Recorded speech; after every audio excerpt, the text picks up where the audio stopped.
Hey, welcome. Hey, how you doing, Yvonne? I am doing great. Thanks for joining me. Thank you for inviting me to be a part of this very important discussion. All right. Well, I want you to, before we get, delve into the topic of tonight, which is parenting in the 21st century, I want you to just tell us a little bit about yourself and let the audience know some of the things that you're doing in the community.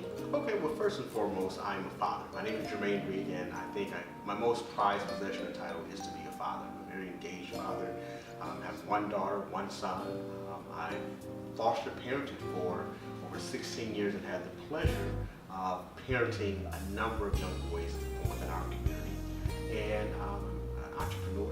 I've been in business now for 17 years. Fresh Start Family Services is the first African-American, independently owned African-American foster care agency in the state of Wisconsin.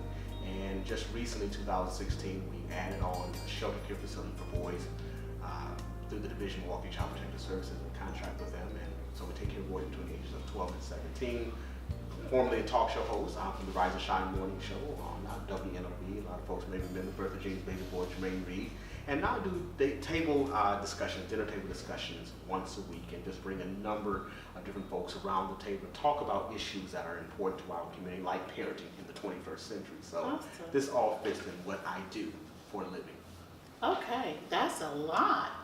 So tell me, just going back to you being a father, let's talk about that first. How do you feel about the way things are going and the way the statistics are showing that there are more homes now than it's ever been where the fathers are missing and mothers are raising their children? But wait.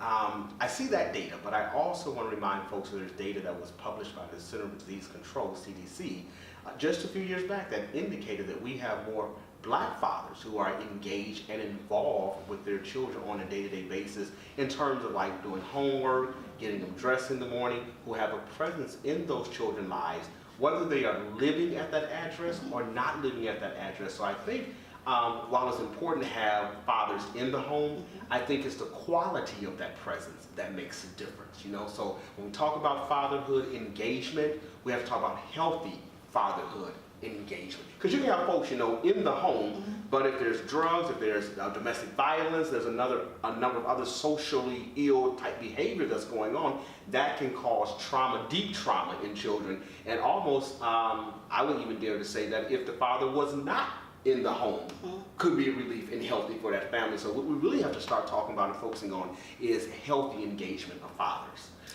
But the CDC, going back to that report, Yvonne, talks about how Black fathers, we get this rap and this narrative that we're not there. New York Times did an article and they talked about 1.5 million Black men missing from their homes. So when we look at single parenting and we hear the data that 70% of our homes are headed by single mothers, that don't mean that 70% of these fathers aren't involved in their children's lives. Because we do have a thing called serial parenting. Yes. And I'm sure you hear about that. Yes. And I've always said, even with some of the young men I've worked with, I remember one guy, a young guy whose father, he was a 22nd child, and so he was certainly angry and frustrated because his dad was not in his life, was not acknowledging him.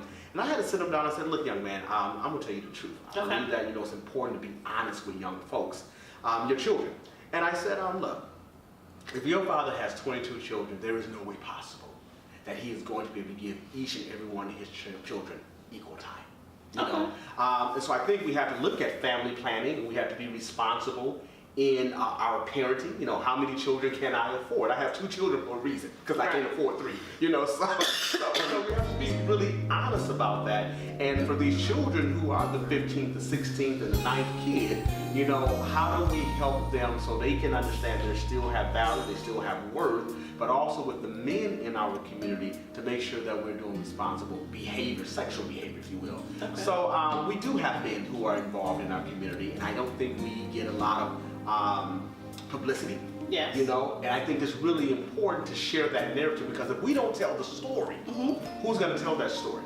And when I have 5 kids by multiple different women, and maybe some live out of state, I still have a responsibility to those children, but it don't mean that I'm not being present, I'm not being involved. You're just not focusing on about it on the news. You're not doing a story. I'm not a headline story.